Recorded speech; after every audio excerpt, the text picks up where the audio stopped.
with a good worker at a huge event.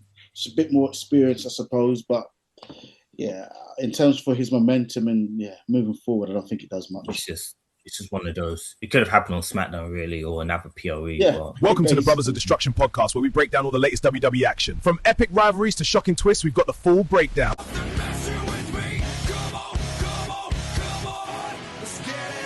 Yes, people. Welcome to another edition of the Brothers of Destruction podcast with yours truly, PrimeTime and my boy Flace. And we are getting into it. We're going to go into night 2 of SummerSlam with our predictions. Seen our last episode, we did night 1 predictions. If you want to check that out as well for the first night of SummerSlam. For this episode now, we're going to look at each match for night 2 and who we think is going to win. We're also going to predict which match we think will be the best over the weekend, which match we think will be a sleeper match, and which night we think will be the best night. Again, remember to like and subscribe to us on YouTube and check us out. How we doing, bro? Yeah, I'm good, bro. Can't complain. Blessed, highly favored. I've just looked at it's Thursday night now. So weekend is upon us. Pretty much. Yeah. And like I said in the last episode, I'm really looking forward to SummerSlam this year. It's a strong card. Even though Raw and SmackDown's been a letdown of late, particularly Raw. SmackDown's been a letdown all year, but Raw recently has dropped off a cliff. But I am looking forward to SummerSlam. It should be good. Yeah, I think the hype for some of the matches could be better. I think the top 3 matches, the hype's been fine anyway. Like, it's been good. I think there was some of the other matches, the hype could have been a lot better, really. But the quality, I think, with these talent in the ring on Saturday and Sunday night, I think will make up for it. Yeah, I agree. I think so, with the talent on show. And let's get into it. Night 2. If you saw last episode, guys, we spoke about night 1. We said our predictions for Cody and Punk. I'll give you this one. Surprisingly, we both went for the same guy. We both went for Punk to win. And for the winner of that match, I believe will face the winner of this match, Finn Balor and Sami Zayn, which is the number 1 contenders match. So, bro, based on the fact that we both picked Punk, who do we think is going to be the one to challenge Punk? Then is it Balor or Zayn? Who wins? I think Sami Zayn takes this. Only because we've seen Balor against Punk in recent times. I haven't really seen Sami Zayn, CM Punk. We've not really seen a feud between them. I don't think we've ever really seen a feud between them off the top of my head. Definitely, I think they've always been faces when they've definitely not in recent times. So I think Sami Zayn. I think Sami Zayn makes this, to be honest. Actually, it's a good point because even when Sami Zayn debuted in WWE, Punk wasn't there. To be fair, and Sami Zayn wasn't there when Punk was there. So it's only when Punk came back, and since then they've both been faces. So they've not really had any paths like that, stepped on each other's toes, and it will be fresh. It'll be different because we've not really seen it, but it'll just be different, fresh, and I think fans will get behind it. Yeah, definitely. And you've already seen what these two can do together in the ring with each other, and not surprisingly, they put on pretty much a banger of a match. First time for the title when Punk beat him. I think this sets up the rematch potentially. So, bro, I'm going to go with you again. I'm going to agree with you again. I'm going to go with Sami Zayn. Yeah. Oh, as we said in the last episode as well, we're going to, night 2, I'm going to say my predictions first, and then you'll say yours. And I'll come in, because we're all going the same direction at this point. Just going back to that, and I think it'll also be good because it will carry on, obviously. Punk came back. Sami Zayn, just saying he got caught cold because he's expecting to fight Cody Rhodes. So he's got to get his lick back as well. And apart from that match, which he said was a banger, we've not really seen them cross paths. So I think that's how it probably should go. I think it should be Punk Zayn. Definitely. I think it should be anyway, logically anyway. But we'll see. We could see an interference in the Punk and Cody, and who knows? Who knows? Getting into the next one now. So we have got the women's ladder match. And so we've got Charlotte Flair, Jade Cargill, Tiffany Stratton, Chelsea Green, and it will either be Lash Legend or Julia. We'll find out on SmackDown this coming episode. For the interim women's championship, while Rhea Ripley's out injured, Yeah. I still think it's a weird concept a little bit, but could play out really well. I'm gonna get in with my prediction straight away. I'm gonna go with the Queen, Charlotte Flair. Okay. Here's where we differ then. I'm going with Jade Cargill. Ooh, okay, Jade Cargill. Okay. I just think she's dominant. She's got backup. I think that will, although having backup is not as significant in like this type of match. When you're 1-on-1, yeah, this type of match is not quite as significant. But I still think that on top of her dominance will see her over the line actually. And I think Jade takes this. Yeah, I think I could see that. I wouldn't be shocked if Jade Cargill wins, but I just think they'll want to run Charlotte and Rhea Ripley. I think that was meant to be the match that was meant to happen at this SummerSlam between them two. I think it could have been a triple threat, maybe, or even a triple threat. It could have been. I think triple threat with Rhea, Jade, and Charlotte could have been a banger, beautiful match. Oh, that would have been that would have been a banger. That would have been fire. Banger. But I think they had ideas in mind to have Charlotte. We can still see that down the line. Still run down the line. Definitely. Could be a Mania match for we know, to be fair. That's definitely a Mania match. Yeah. Mania caliber match. Definitely. But so this is the first time we disagreed. Then I'm going with Charlotte, you're going with Jade. Yeah. You see, I told you go first. We'll end up disagreeing. Yeah, you just. I am giving my honest opinion. I think Jade wins this, but again, I wouldn't be surprised if it is a Charlotte. But I always back Jade because obviously her Jamaican background, so I always back Jade anyway. Yeah, man. It could have been a 4-on-1 against Jade, and I probably predict Jade to win. I always back Jade. But yeah, I've seen a women wrestler in a Survivor Series match win against 4 opponents before. So, Survivor Series 2021, guys, if you want to look that up. Little thing to look up, Survivor Series 2021, you'll know what I mean. Going into the next match, and this one, I hope the hometown boy wins this. I hope he does. You got Penta against my boy Chad Gable for the Intercontinental title. Can he finish his own story? Can he finish the redemption arc and win the Intercontinental title? Bro, I'm going to say it, my prediction, and I'm hoping he wins it. Obviously, Chad Gable. Chad Gable, man. I'm going with Chad. I'm really torn on this one. I think I'm leaning with Chad. I like both guys. It has to be Chad. We've been big fans of Chad. It makes sense for Chad. I'm going Chad. I'm going Chad Gable. I think if Chad was up against the heel, I would say, they might have the heel go over just for the heat. But, against Penta, I think Penta's had the title long enough as well. And I think it's a perfect way to come full circle, like Chad Gable's heel run started with his obsession with the title. He's up against Penta, who he's his first opponent for, and the whole Lucha thing, the feud against the Luchas. Perfect. He has to win. It might sound obvious and predictable, him winning, but I think that's fine being predictable. As long as it's the right decision, I think he has to win. I'm hoping he does. He does. Feels a bit harsh on Penta. I think he's put some light and prestige back on an IC title, Penta. He is. He's great, Penta. He's been a wicked champion. But I think it makes sense for Chad to win and maybe push Penta up into the main event scene. He could do. That could be, and I wouldn't be against that whatsoever because I think Penta can do that. Not at all. Now, I just think it's Chad Gable's time. I think the timing's you won't get a better time to have him as Intercontinental champion. I agree.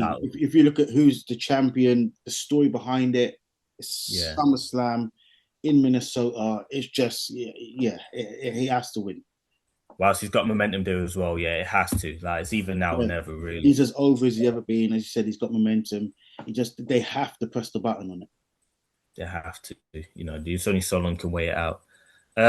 Next match, I think we both question maybe why this is going ahead. Trick Williams against returning Baron Corbin, who just come back recently. I'm a fan of Corbin. I do like him. He's a good worker. He's played different characters and he's done them well enough. you're bringing him back. You just bring him back, and he's already in a US title match on the second biggest event of the year. It's very harsh. It's very harsh on Melo. Very harsh on Carmelo Hayes. Yeah, for me, bringing him back to then get involved in a feud where there's two young up-and-coming stars, for me, made no sense whatsoever. It was a bit of a backwards move. Yeah. Again, like I like Corbin, good worker, respect him. Yeah. Corbin's decent, but for me, it just made no sense him coming back to get involved in that feud. You could maybe have had him come back, maybe the Raw after SummerSlam, and attack, I don't know, let's say Trick Williams was to beat Melo at SummerSlam. You can have him then come back maybe and attack Trick Williams and then go from there. But for me, it should have been Melo against Trick come SummerSlam. Yeah, it wouldn't have been as bad even if Corbin interfered in them two match at SummerSlam and it's a DQ. As much as you don't want to see it, I think that would have worked better than what they're doing here. Yeah. On that note, guys, if you want to check out one of our recent polls and cast your vote, it's based on Carmelo Hayes. If you want to check that out on our YouTube channel and cast your vote, and because it's relevant to this. But personal feelings aside, the match itself, I'm going with Trick Williams. Yeah, same. I think Trick wins this. What that does for either man from there, don't know. I don't think it does much for either. Oh, if Trick wins, doesn't do anything, to be fair. If Corbin wins, you completely kill off Trick's momentum. If Trick wins, it doesn't really do anything for. So I don't know. I think Trick wins, but yeah. I think they dropped the ball here. I think Corbin doesn't need to win. Trick, he doesn't need to win. I don't think Corbin needs to win. I don't think Trick gains much from beating Corbin either. So it's just kind of like he gains experience being in the ring with a good worker. That's literally it. Someone who's done it for years. He's in the ring, with a good worker at a huge event. It's a bit more experience, I suppose, but yeah, in terms for his momentum and moving forward, I don't think it does much. It's just one of those. It could have happened on SmackDown, really, or another POE. Yeah, but basically. We'll see what happens come SummerSlam. The match might surprise everyone, might surprise us. We'll see. Dominik Mysterio against Danhausen. You are cursed. And looks like Ryan Garcia's involved as well. Yeah. In the feud as well. Yeah. That's a bit of a weird one, but that's a weird one. And I'm a huge boxing fan, you know that. I was going to say, like, what's your thoughts on it? But again, it's a weird one. Right, to be fair, Ryan Garcia will bring eyes on. That's the only thing I say. Like, in terms of sort of his social media presence, his popularity is huge. So he will bring eyes on it. So I suppose from that perspective, especially at a huge event like SummerSlam, it's a good thing. Who wins this? Yeah. I'm gonna go with Danhausen. I think Danhausen wins this. I think it'll be the correct move for Danhausen to win. Again, he's as over as probably anyone on the roster at the moment. There's momentum there.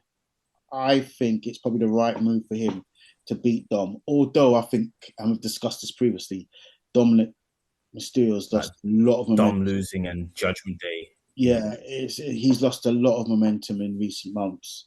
I think they've got to find a way. I think Danhausen wins. But I'm going Danhausen. Yeah, I'll go Danhausen as well. So I think Danhausen wins. Again, I don't know what they do with Judgment Day and going forward after this. We're going to tease another member splitting up from the group or whatever. Who knows? But yeah, I think Danhausen wins this feud and then Judgment Day move on to something else. What that could be. But Danhausen's a popular act. That's why it's on the SummerSlam card. And I think he goes over as well. But yeah, we'll see what happens going forward from that. Now, on to the main event for night 2. The main event of the weekend, because it's literally the last match. You got Seth Rollins, Roman Reigns, Shield member versus Shield member, brothers versus brother for the World Heavyweight Championship. And big story behind it as well. Great story that they've told over the weeks on Raw with the video packages. I'm going with Roman Reigns. Roman Reigns. I nearly went Seth there. I don't know why, but Roman Reigns. Maybe subconsciously in my head, I'm thinking Rollins might do it, but Reigns for me. It's probably going to be Reigns if I'm being real, but I'm going to go Seth. Not to be different to you, but I'm going to go with my heart because I've always said, Literally. I think Seth should be the one guy that Reigns can't get the better of. I've always thought that. I don't think Reigns needs to beat Seth as well to enhance his greatness, his legacy. Mm. I think a win here would do a lot more for Seth than it will for Reigns. Yeah. I think it does a lot more for Seth. I think it does.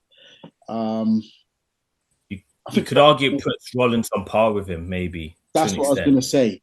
It puts him on par with him. Maybe not in terms as a star and the presence, but in terms of being the best of his era and the guy of his era. It then becomes a real discussion. At the moment, let's be real, it's Reigns. He's the one of his era. I think if Seth was to beat him one-on-one, let's say no interference, clean, an event like this, I think we really start having that debate. And I think they really become arguably, I suppose, like an Austin Rock, the 1 and 2 of their era. Yeah. Maybe Cody has something to say about that. Perhaps Cody has something to say about that. But these two, it really becomes a debate. I think if Reigns beats him, it sort of shuts down a debate. I don't think you want to shut down debates if you're WWE. You want people to debate. You want people to talk. Because then it talks about your brand. They talk about WWE. There's a discussion. Definitely. Have a set of fans who's going to be like, no, Seth's the man, Seth's the guy. You can have another set of fans, especially with the younger kids. None of that's Reigns. It's Reigns. Look, he held the belt for 4 years. He was the guy. Another set of fans like, no, he can never beat Seth. Seth was the man. So for me, it makes much more sense for Seth to win. And I think he should win. That's a very good point. Very good point. So whether WWE see it like that, they might look at that, or they might look at it and think Reigns cements his legacy as the greatest of all time by beating one hindrance or one monkey off his back. I don't think he cements it by beating a Seth. Not cements it, but maybe they look at it and think that's he's accomplished one feat in there that he couldn't. It could be. It's another notch. You know what I mean? Like one. It's another notch. So yeah, he's done like literally everything, but I don't necessarily think it enhances his claim to be the greatest. I really don't. I think if you really want to do that, then at Mania, let's say Reigns was to beat over. That's maybe then you say actually that cements his claim. But I don't think beating Seth at SummerSlam is going to cement his claim to be the greatest. But I do think if Seth beats Reigns, it brings about a debate. And that's, if you're WWE, that's what you want. You want debates. You want Team Seth against Team Reigns. Just like you had that debate. Back in the day, you had Team Rock versus Team Stone Cold. You had a set of even Cena and Batista probably at one point as well. Cena, Batista at one point. Hogan, Macho Man. Brett Shawn is probably even that one. Brett Shawn was probably the best one because they were probably I would say that was it wasn't as good as the Austin Rock. Because they were mega stars. But in terms of especially in that era where they took WWE. In terms of both having legit claims to be number one. That was brilliant. Yeah, so I'm looking forward to it. I'm looking forward to see what happens. I think Reigns does win, but maybe Rollins does surprise him and gets a win as well. It's interesting because again, we've talked about interferences and matches that could happen. That could happen in that match, but we shall see anyway. But regardless, we're both looking forward to SummerSlam, bro, and that is coming in a couple of days. Night 1, I'm excited to see it. I know you're excited. We're all excited. Everyone watching this. We're going to finish off now. Quick fire round. So go on. Match I'm looking forward to the most. Probably Hell in a Cell, Oba and Brock. Just to see how brutal it can be. We're going to do a quick fire round though. 3 questions. Go on. We're going to do a quick fire round. So what do you think will be the best match over the weekend? Quickly, without thinking about it. The best match. Not too much focus. Penta Chad. I'm going to go with Reigns and Rollins. That's the other one I was thinking about. I'm going to stick with Penta Chad. I think Penta Chad. I think would be the best wrestling match. Best sleeper match. I would have said Penta and Chad. the sleeper match anyway. Yeah, because no one's really talking about them, really, is it? Yeah. The best sleeper match, I suppose. At the same time, yeah, that'd be for me the best sleeper as much the best match, best sleeper match. Yeah, night 1 or night 2 will be better. Which one? They were thinking about. Remember, night 2. Yeah. See, everyone's predicting night 1, and I think with the 2 big matches they got as well. But I think night 2 could be a bit of a sleeper one. I'm gonna go night 2 as well, just about. Because I think it'll catch people off guard as well. I think it'll catch people off. Because I think people say night 1 because the 3 biggest matches on night 1. But I think night 2 could surprise people. Yep, I agree. So we'll go night 2. Yeah, it's not often we agree on a few things, but we've done that tonight. I think that's both us being in a good mood. But we're all excited. And SummerSlam will be this weekend, guys.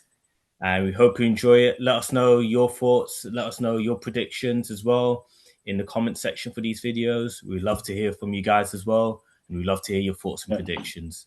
Yeah. On that note, guys. Get the likes up, the comments up. The views are going up, but the likes and the comments aren't. So, especially comments, because I like engaging and going back and forth. So, yeah. Get the likes and the comments up. Yeah. We're friendly enough, guys. Engage with us. Discuss with us. Vote on our polls as well. We've got a couple polls up. Cast your votes. Let us know your thoughts. But on that note, guys, hope you enjoy SummerSlam. Have a great weekend. And we'll see you afterwards for our SummerSlam review episodes.